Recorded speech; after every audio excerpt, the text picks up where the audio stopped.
மதுரையில் நாளை திமுகவின் பொதுக்குழு கூட்டம் நடைபெற உள்ளது. இதற்காக இன்று காலை மதுரை சென்ற முதல்வர் ஸ்டாலின் இன்று மாலையில் மதுரையில் 16 கிலோமீட்டர் தூரத்திற்கு ரோட் ஷோ செல்ல உள்ளார்.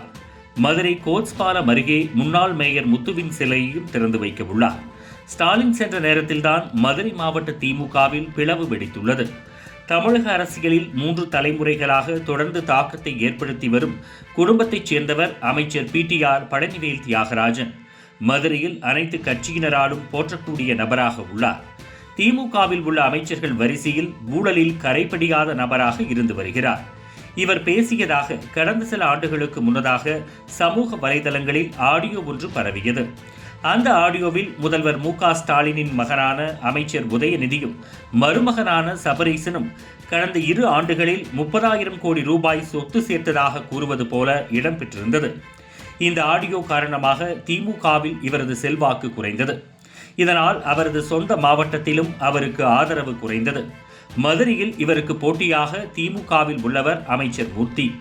அமைச்சர் PTR பழனிவேலின் செல்வாக்கை குறைக்கவே கடந்த வாரம் மதுரை மேயர் இந்திராணியின் கணவர் பொன்வசந்த் கட்சிக்கு அவப்பெயர் ஏற்படுத்தியதாக தற்காலிக இடைநீக்கம் செய்யப்பட்டார். அமைச்சர் பழனிவேல் தியாகராஜனின் நெருக்கமான ஆதரவாளராக பொன்வசந்த் அறியப்படுகிறார். முதலமைச்சர் வரும் சமயத்தில் அமைச்சரின் ஆதரவாளர் நீக்கப்பட்டுள்ளது மதுரை திமுகவுக்குள் உட்கட்சி பூசலை ஏற்படுத்தியுள்ளது. இதனால் அமைச்சர் PTR ஆதரவாளர்கள் திமுக மீது அதிருப்தியில் இருப்பதால் நாளை நடக்கும் கூட்டத்தில் கலந்து கொள்ள ஆர்வம் காட்டவில்லை என கூறப்படுகிறது.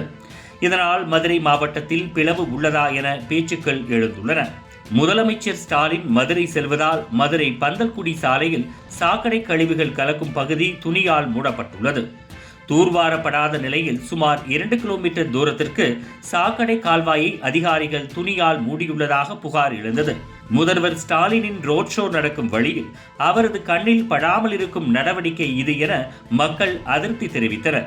இதுகுறித்து விளக்கம் அளித்துள்ள மதுரை ஆட்சியர், மதுரை பந்தல்குடி கால்வாய் துணியால் மறைக்கப்பட்டுள்ளது குறித்து உரிய விசாரணை மேற்கொள்ளப்படும் என்றார். கால்வாய் மறைக்கப்பட்ட விவகாரம் தற்போதுதான் தனக்கு தெரிய வந்துள்ளதாகவும் குறிப்பிட்டார்.